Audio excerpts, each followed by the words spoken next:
আসসালামু আলাইকুম। আশা করি সবাই ভালো আছেন। তো আজকে আমাদের গন্তব্য হচ্ছে দোহারের মুকসুদপুর। সেখানে একটা খুবই ইন্টারেস্টিং রেস্টুরেন্ট দেখলাম, যেটা একদম নদীর তীরে। সেখানে তারা একটা খুবই সুস্বাদু দেখলাম যে খিচুড়ি বিক্রি করছে। সুস্বাদু নাকি তা তো বলতে পারছি না, আর সেটা যেয়ে দেখতে হবে। তো প্রথমে আমরা এই যে শ্রীনগরে, মুন্সিগঞ্জের শ্রীনগর আসলাম এক্সপ্রেসওয়ে ধরে। এখানে আমার আব্বা থাকেন। এখানে আমরা কিছু সময় হোল্ড করব, ওনার এখানে পোস্টিং। তো এখানে সরকারি বাংলো আছে, ওখানে আমরা কিছু সময় থেকে তারপরে আমরা দোহারের উদ্দেশ্যে রওনা হব। তো এই সরকারি বাংলোগুলো বেশ সুন্দর। আহ, উনি যেহেতু র্যাবে রয়েছেন, র্যাবের কোম্পানি কমান্ডারদের, সিপিসি এর যে কোম্পানি কমান্ডার আছে, ওনাদেরকে এরকম বাংলো দেয়া হয়। তো আপনাদেরকে বাংলোটা একটু ঘুরে দেখাই। বাংলোর ভিতরে এই যে সুন্দর গাছপালা এবং সেই সাথে আলোকসজ্জার ব্যবস্থা রয়েছে। তো মুকসিদপুর এখান থেকে খুব বেশি দূরে না, যদিও এই ভিডিওটা, আজকের ভিডিওটা একটু বড় হতে যাচ্ছে, কারণ আমরা হয়তো বা এখান থেকে আবার মাওয়া ঘাটের দিকেও যাব চা খাবার জন্য। তো আমরা এখান থেকে আমাদের গাড়িটা রেখে সরকারি গাড়ি নিয়ে রওনা হয়েছি মুকসুদপুরের উদ্দেশ্যে।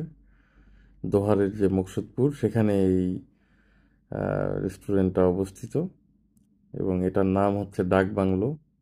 কারণ ওই যেখানে রেস্টুরেন্টটা অবস্থিত, ওর পাশেই একটা ডাক বাংলো রয়েছে। ওই বাংলোর নাম অনুযায়ী রেস্টুরেন্টটার নামকরণ করা হয়েছে ডাক বাংলো, যেটা আমরা ওনারের সাথে কথা বলে জানতে পেরেছি। তো এখানে কিছুটা আহ, মানে নদীর তীরে যেহেতু, রাস্তাঘাটগুলো কিছুটা একটু অবস্ট্যাকেল আছে। তো তাই বলে একেবারে খুব যে দূরে তা না, একদমই সংলগ্ন। রাস্তা থেকে নেমেই আপনারা রেস্টুরেন্টটা দেখতে পারবেন, ওই যে দেখা যাচ্ছে। তো এখান থেকে একদম নদীর কোল ঘেঁষে যে রাস্তা রয়েছে, বা ওই যে দেখা যায় যে নদী ভাঙনের জন্য দেখা যায় যে পাথর দিয়ে সলিং করে রাখা হয়, ওই সলিংয়ের রোড দিয়ে আমাদের এগিয়ে যেতে হবে। এবং জায়গাটা খুবই অপরূপ সুন্দর। কিছুটা আপনার কাছে কক্সেস বাজারের ফিলও পেতে পারেন, কারণ এখানে একদম নদীর যে ঢেউ তা এসে পায়ের মধ্যে লাগতেছে। ওই পাশে একটা ট্রলার দেখা যাচ্ছে। তো খুবই সুন্দর বায়োলজিক্যাল, বা আপনি যেটাই বলেন, খুবই সুন্দর একটা, খুবই সুন্দর একটা জিওগ্রাফিক্যাল অবস্থানে এটা রয়েছে।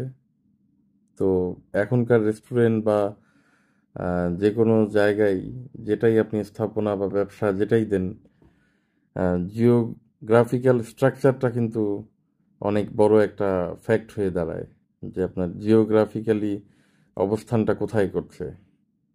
তো এই হচ্ছে সেই রেস্টুরেন্ট। এটা নাকি শুনলাম বেশ ভাইরাল হয়েছে। এখানে একটা খিচুড়ি পাওয়া যায়, যে খিচুড়িটা খেতে মানুষ দূর দূরান্ত থেকেও আসছে। তো আমাদের এখানে purpose of coming is different. কারণ হচ্ছে আমার আব্বা এখানে থাকেন, আমরা ওখানে বেড়াতে এসেছি, সেই উদ্দেশ্যে এখানে এসেছি। এখন দেখতে হবে যে খিচুড়িটা কেমন, এটার জন্য ঢাকার থেকে ছুটে আসা যায় কিনা। তো এখানে দেখলাম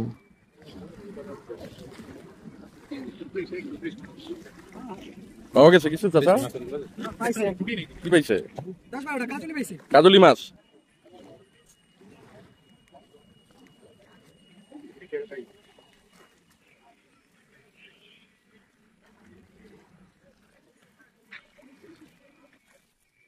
তো এখানে দেখলাম একটা চা পাওয়া যায়। চাটা খুবই সুস্বাদু খেতে। চাটার ভিতর বাদাম টাদাম দিয়েছে। আর সেই সাথে এরকম একটা পরিবেশে বসে এক কাপ চা খেতে কেমন লাগবে একটু চিন্তা করি দেখেন। নদীর বাতাস গায়ে এসে লাগতেছে, সেই সাথে এই চা, সব মিলিয়ে বেশ ভালোই লাগছে। আমাদের জন্য খাবারটা তৈরি করতে সময় লাগছে। তো চিন্তা করলাম বাই দি টাইম আমরা একটু চা খেয়ে দেখি এখানকার চাটা কেমন। তো খুবই মানে অবাক করা বিষয় হচ্ছে এই চায়ের যে শেলটা সেটা কিন্তু একটা বিস্কিট, মানে চাটা যে পাত্রে দেওয়া হয়েছে সেটা একটা বিস্কিট। আপনার এই যে চায়ের কাপের যে কনসেপ্টটা, যে চায়ের কাপটা একটা বিস্কিট, এইটা আপনি কোথা থেকে মানে নিলেন? এটা তো কোথাও আমরা দেখি নাই। এটা মূলত ভারতে খুব প্রসিদ্ধ। আমি সেখান থেকে আইডিয়াটা নিয়েছি। পরবর্তীতে খুব খোঁজ খবর নিয়েছি যে বাংলাদেশে কোথায় এগুলো তৈরি করে। তো আমি একবার ভেবেছিলাম যে মেশিনে আমি নিজেই তৈরি করবো। পরবর্তীতে দেখলাম না, নারায়ণগঞ্জে একজনে তৈরি করতেছেন। পরবর্তীতে ওনার সাথে যোগাযোগ করে আমরা সেগুলো সংগ্রহ করছি। আর এই যে একদম নদীর মোহনার ভিতরে বা নদীর একেবারে তীরে এরকম একটা যে রেস্টুরেন্ট দেয়া, এর পিছনে কারণটা কি? মানে এই আইডিয়াটাই বা কিভাবে আসলো? আইডিয়াটা জায়গাটা আমাদের নিজেদের। আমি একদিন এই নদীর তীরে বসাছিলাম। আচ্ছা তো হঠাৎ ভাবলাম যে এটা কোনো একটা কাজে লাগানো যায় কিনা। আচ্ছা তো পরবর্তীতে আমি সিদ্ধান্ত নিলাম যে এখানে একটা কিছু একটা করি, এবং চিন্তা ভাবনা ছিল যে আইটেমটা খুব কম রাখবো, একটা দুইটা আইটেম রাখবো, পপুলার করবো এই দুইটা আইটেম। আইটেমগুলো কি কি আছে? আমাদের এখানে আছে বিফ খিচুড়ি, পাশাপাশি আছে ভাইরাল একটা হাড়ি ভাঙা চা আছে। আচ্ছা আরেকটা হলো আমরা যেটা বিস্কুটের যে কাপ, সেটা হলো নবাবী চা আমরা নাম দিয়েছি। আচ্ছা, এছাড়া আর কি লাচ্ছি আছে মনে হয় নাকি? জি, লাচ্ছি আছে। এই তিনটা আইটেমই আছে।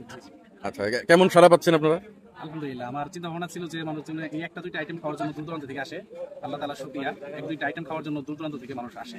আচ্ছা, তো এই পরবর্তীতে আপনার কি পরিকল্পনা আছে এই এই রেস্টুরেন্ট বা এই ব্যবসা নিয়ে? পরবর্তীতে পরিকল্পনা বলতে আমার যে চিন্তাধারা ছিল সেইভাবেই চলতেছে, আগাচ্ছে? জি সেভাবে আগাচ্ছে আলহামদুলিল্লাহ। যতটুকু ধারণা করেছিলাম তার থেকে বেশি সারা পাচ্ছি আচ্ছা, আলহামদুলিল্লাহ। এরপরে পরবর্তীতে কি এটাকে আরো এক্সটেন্ড করবেন নাকি? চিন্তা ভাবনা আছে হয়তো বা পরবর্তীতে এটাকে ভবন করে জি। এরপর ইনশাআল্লাহ দুই চার তালা করে আচ্ছা। তালা এক সিস্টেম করবো ইনশাআল্লাহ। আচ্ছা আচ্ছা আচ্ছা, ঠিক আছে, ধন্যবাদ আপনার মূল্যবান সময় দেওয়ার জন্য। তো আমরা হোটেলের ওনারের সাথে কথা বললাম। উনি একজন ইসলামিক স্কলার এবং ইসলামিক বক্তা, এবং সেই সাথে উনি একজন উদ্যোক্তা হতে যাচ্ছেন। তো এই হচ্ছে আমাদের সেই খিচুড়ি, আমাদেরকে দেখালেন, কেবলই রান্না করে উঠানো হয়েছে। এখানে এই পরিবেশে এখানে রান্না করা হয়। শুনলাম প্রতিদিন নাকি 50 কেজির মতো মাংস ওনাদের প্রয়োজন হয়। তাছাড়া শুক্রবার নাকি অলমোস্ট একটা গরুই লাগে, এতই মানুষ এখানে আসছে, দূর দূরান্ত থেকে খেতে আসে। তো এখানে ওনাদের ফুড চার্টটা রয়েছে, চার্টটা আপনারা পজ করে দেখে নিতে পারেন। তো যেটা বলছিলাম, ওই যে চায়ের যে শেলটা, এটা এইভাবে আসলে কোথাও আমি দেখিনি। ইন্ডিয়াতে নাকি এরকম রয়েছে, আর বাংলাদেশে আমি আগে কোথাও কখনো দেখিনি যে চায়ের শেল এরকম হয়। মানে চায়ের শেলটাই আপনি বিস্কিট হিসাবে খেতে পারবেন। তো এই হচ্ছে সেই খিচুড়ি। খিচুড়িটা পর্যাপ্ত মাংস এবং রাইস রয়েছে। এই ফুল প্লেট খিচুড়ি মাত্র 140 টাকা, আর হাফ প্লেট যদি নেন তাহলে মনে হয় 70 টাকা। তো এর ভিতরে কিন্তু মাংসের কোনো অভাব নেই, আর খিচুড়িটা দেখেই বোঝা যাচ্ছে যে খেতে বেশ সুস্বাদু হবে। তারপরেও খেয়ে দেখি। তো এই খিচুড়িটা খেতে হবে কিন্তু এই সালাদ দিয়ে, মাখা সালাদ দিয়ে। সালাদ দিয়ে খেলে ভালো লাগবে, কারণ শুনেছি খিচুড়িটা বেশ স্পাইসি। স্পাইসি জিনিস কিন্তু সালাদ দিয়ে মিক্স করে খেলে ভালো হয় এবং খেতেও ভালো লাগে। তো আপনারা আসলে ওনাদেরকে বলবেন এইভাবে সালাদটা কেটে দিতে, এবং এর ভিতরে কিন্তু মাংসের অপূর্ণতা নেই। তো আমরা যারা মিয়ামিতে যেয়ে সেই দেখা গেছে যে কুমিল্লা যে খিচুড়ি খাওয়া পাবলিক, তারা আসলে এখানে ঢাকা থেকে আসলেও খারাপ হবে না আমার মনে হয়।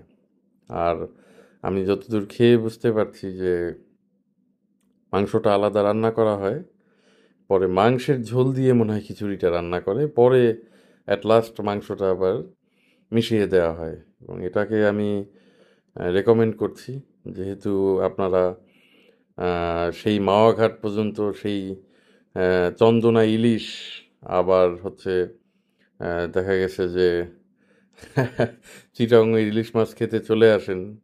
অরিজিনাল পদ্মার ইলিশ তো সাধারণত পাওয়া যায় না ঘাটে, এটা সত্যি কথা। তো তা না খেয়ে আমার মনে হয় এখানে আসলে খারাপ না, একদিন যদি আসেন, একটু নদীর পাড়ে সময় কাটিয়ে গেলেন, সেই সাথে নদীর পাড়ে বসে কিন্তু খাওয়ার সুযোগ আছে। যদিও আমরা শেডের নিচে বসেছিলাম, ওরা বললে কিন্তু একদম নদীর তীরে আপনাকে বসে খাওয়ার ব্যবস্থা করে দেবে।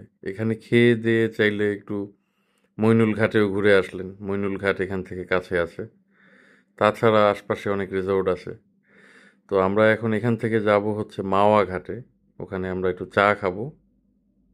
ওখানে একটা চায়ের দোকান আছে যেখানে পাউরুটি এবং চা পাওয়া যায়। পাউরুটিটা পুড়িয়ে সুন্দর দুধ চা দিয়ে খেতে ভালোই লাগে। তো আমরা যেহেতু দোকানটাতে বসার পরিবেশ ভালো না, আমরা এই হোটেলের ভিতরে বসবো, উজান ভাটি হোটেল, যেটাও একদম নদীর তীরে। এখানে বসে আমরা চাটা উপভোগ করব। তো এই হোটেলের পরিবেশটাও আমার কাছে ভালোই লাগলো। আমরা ইউজুয়ালি যে দোকানগুলোতে যাই রাস্তার ধারে, সেগুলো কিন্তু নদীর যে পরিবেশটা সেটা আমরা উপভোগ করতে পারি না। এই হোটেলটা একদমই নদীর তীরে। জানি না ওদের খাবারের মান কেমন, কারণ ওদের কাছে আমার কখনো খাওয়া হয়নি। কিন্তু যেহেতু চা খাবো তাই এখানে এসে বসলাম। আমাদের ড্রাইভার আঙ্কেলের হচ্ছে পরিচিত এই হোটেল। আঙ্কেল যেহেতু আর্মি থেকে এসেছেন র্যাবে, আগে পদ্মা যে ক্যান্টনমেন্ট আছে ওখানে ছিলেন উনি, তো ওনার পরিচিত। উনি বলল, আঙ্কেল এখানে নিয়ে বসেন, এখান থেকে বসে চা খাওয়া যাবে। তো সাথেই যে এরকম রুটি দিয়েছে, রুটিগুলো ওরা ছেঁকে দেয় আগুনে, পুড়ায় দেয় এক কথায়। তো এই রুটিগুলো এরকম থাকে। তো রুটিগুলো আপনারা চাইলে এভাবে ভিজিয়েও খেতে পারেন, অথবা এক কামড় রুটি খেলেন সাথে আবার এক চুমুক চা খেলেন, ওভাবেও খাওয়া যায়। তো আমি আসলে ভিজিয়ে খেতেই পছন্দ করি। তো খেতে বেশ, এটাও বেশ সুস্বাদু একটা খাবার। অনেকগুলো খিচুড়ি ওখানে খেয়েছি, তারপরেও যে এত রুটি খেতে পারবো আশা করিনি। তো এরকমই ছিল আজকের দিনটা, বেশ ভালো সময় কাটাইলাম। তো আপনারাও এইভাবে প্ল্যানিং করে আসতে পারেন এবং পরিবার এবং বন্ধুবান্ধব নিয়ে একটা ভালো সময় কাটিয়ে যেতে পারেন। তো সবাই ভালো থাকবেন, দোয়া রাখবেন আমাদের জন্য। আমরা এখন আবার মুন্সিগঞ্জের দিকে চলে যাচ্ছি।